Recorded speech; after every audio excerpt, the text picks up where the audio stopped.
Hi, Matt here. I need to let you in on a secret. I am incredibly insecure about my written communication. I get nervous when I write important emails and articles. That's why I and the Think Fast, Talk Smart team use Grammarly when we write. Grammarly helps us find just the right wording based on audience and context and works across more than 500,000 apps and websites. You too can write better and get more done with Grammarly. Download Grammarly for free at grammarly.com/podcast. That's grammarly.com/podcast.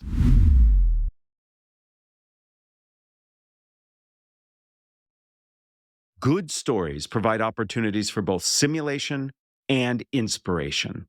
I'm Matt Abrahams, and I teach strategic communication at Stanford Graduate School of Business. Welcome to this bonus Quick Thinks episode of Think Fast, Talk Smart, the podcast.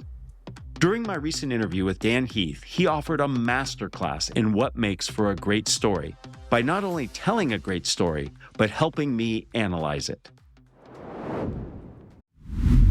Before we get started, I wanted to let you know that my first book, Speaking Up Without Freaking Out, is now available as an audiobook on Spotify. The audiobook helps you manage symptoms and sources of anxiety while also helping you handle blanking out, staying composed during Q&A, and so much more. Thousands of people have found value from the print version of Speaking Up Without Freaking Out. Now you can listen to it. Check out Speaking Up Without Freaking Out on Spotify or go to fastersmarter.io/speakingup. I want to come back to storytelling because one of the things that really impresses me in your work is not only do you talk about story and analyze story, but you're actually a really good storyteller. Can you give us a little insight into your process for, one, thinking about the stories that you tell in your books and when you speak on your podcast, but also the process about how to craft and deliver those stories, because that's equally as powerful. It is the heart of what I do and what takes the most time out of everything I work on as a writer. So maybe what I should do, let me just tell a story from the book and then talk a little bit about, just gesticulate at it and tell what my intentions were in using it. So the very first story in Reset is about the receiving area at the Northwestern Memorial Hospital. So this is the part of the hospital that takes in packages, gets them delivered to their ultimate destination. And at the point when the story starts, it takes them an average of 3 days to get packages delivered within the hospital. UPS might get some medicine across the country in a day or two, and then to get the package from the basement to like the third floor takes another 3 days. So it's just crazy. But it's been crazy as long as anyone can remember. It is something that everyone's adapted to. They're not dumb people. They're not lazy people. They have just always lived in a system where it takes 3 days to get these packages out. So this is expensive. They're having medications expire in the box. They're having people over-order because they want to dodge this chaos of the receiving area. They have people trying to make side deals with FedEx drivers to come directly to the third floor and bypass the receiving area. So into this mess comes a new person named Paul Suet. And if we just freeze there for a second. So what is this story doing? Number one, just observe that there is nothing naturally compelling about this topic area, right? There's no sex, there is no violence, there are no celebrities. It is the most boring imaginable domain. And yet there are universal themes here that kind of get us on the hook. Like, these were the pariahs of the hospital. All of a sudden, implicitly, we're rooting for them, right? And then this new guy comes in and you wonder, what is he going to do? There's a detective story element. What is he going to do to untangle this mess? Yeah, you build that curiosity. But also when you were describing the problem, you didn't just itemize the different things. You actually really reinforced it. I loved the point where you said, hey, UPS can do it in a day or two. That really adds a magnifier to what's coming. So I appreciated that part. So Paul Suet comes in. He's our protagonist. We talked about simulation and inspiration, right? So now we're walking in Paul Suet's shoes. First thing he does is he says, what problems can I solve for you? What's getting in your way? And so the team's giving him a laundry list of complaints and obstacles, some of them quite mundane, like, well, the wheels on the carts that we push around are sometimes real stuck and jangly. So Suet says instantly, we'll get you new carts, new wheels, whatever you need. He's trying to just show them that he's on their team. He's not the know-it-all coming in to, quote unquote, fix things. And he invites them into the detective work. So every day for an hour a day, 12 days in a row. They stop what they're doing and they just walk the line from where the packages come in through all the stations to the eventual destination. They're noticing things. What's delaying operations? What's blocking us? The number one thing that pops out of this process is they have unwittingly used batch processes where they are not needed. We all use batch process. Nobody runs a single sock in the washer and dryer, and nobody runs a single spoon in the dishwasher. So we get the value of batch processes. But they were doing this to a fault. So the idea was, let's wait until a bunch of packages build up on the receiving dock, and then we'll do the scanning into inventory all at once. Like, boop, boop, that'll be quote unquote efficient.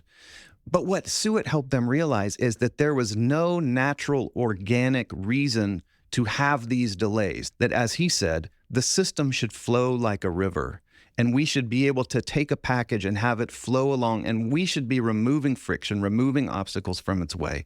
And so it's like this aha experience. They set about completely changing the way they work.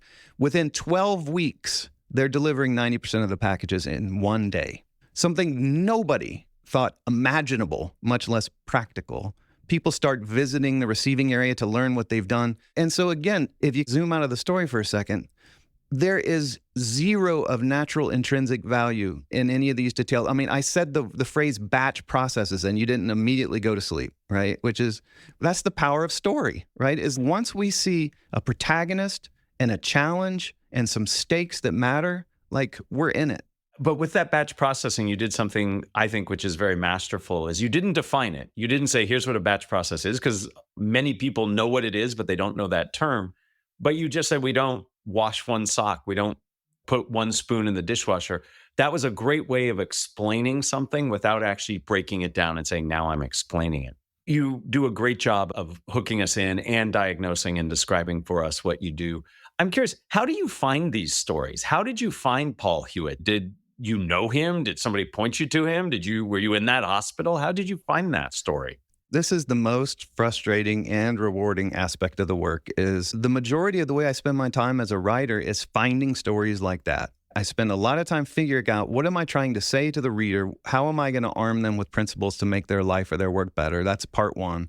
And then part two is, how can I hang those principles on stories that are more compelling than me just yammering on about systems and operations and so forth? And it is like panning for gold. I mean, you've probably experienced this too. There is no reliable process for finding great stories. It is just, you got to go shake the trees every day, and then the next day you wake up and you do it again. This particular story was written up in a business school case, and there was a very heavy operation spin on it, but there was so much that was interesting in the details that my team and we decided to re-report the whole thing. So one of my colleagues actually flew to Evanston and met with Paul Seward and saw the operations and took pictures. And in that case, it was like taking a different spin on a story someone else had already spotted. And in a lot of other cases in the book, it was just a byproduct of, you have 10 conversations to get down to that one story that really connects. I like, though, that you start with an idea, a goal of what you're trying to achieve. And the goal is to really help people and to clearly explain it, and then find stories and other tools that can help get that across. And I think a lot of people skip that step and they just try to jump to the information without having a clear goal up front. Yeah, for me, stories are just like a vessel to get messages across in a reader-friendly way. So it's like what that Northwestern story did for me at the start of the book was it brought to bear a bunch of themes that even people that are not in hospital receiving areas can recognize. What is it like to be part of a system that's stuck? And what is it like to endure subpar performance but feel like you're powerless to affect it? And have other people in the hospital judge you. The pariahs of the hospital was a quote that came out. And what is it like to be able to undo that by finding leverage points in complicated systems and seeing how things can change actually surprisingly quickly if you find the right places to push? So it really sets expectations for what's to come, not just in terms of what you'll be talking about in the book, but how the reader or listener will be engaged. And how we set our audience's expectations up front can really make a big difference. One of the things that frustrates me so much is speakers or people who run meetings who start by saying, I want this to be very engaging and get you all involved. And then they talk at you for 45 minutes. What you do in your books and in this example is you get us engaged from the get-go. And that brings us along with you. Thank you for joining us for a quick Thinks episode of Think Fast, Talk Smart, the podcast. To learn more about storytelling, please listen to our non-traditional storytellers mini-series in episodes 170 and 171. This episode was produced by Ryan Campos and me, Matt Abrahams. Our music is from Floyd Wonder, with special thanks to the Podium Podcast Company. Please find us on YouTube and wherever you get your podcasts. Be sure to subscribe and rate us. Also, follow us on LinkedIn and Instagram. And check out fastersmarter.io for deep dive videos, English language learning content, and our newsletter. Please consider our premium offering for extended Deep Thinks episodes, Ask Matt Anythings, and much more at fastersmarter.io/premium.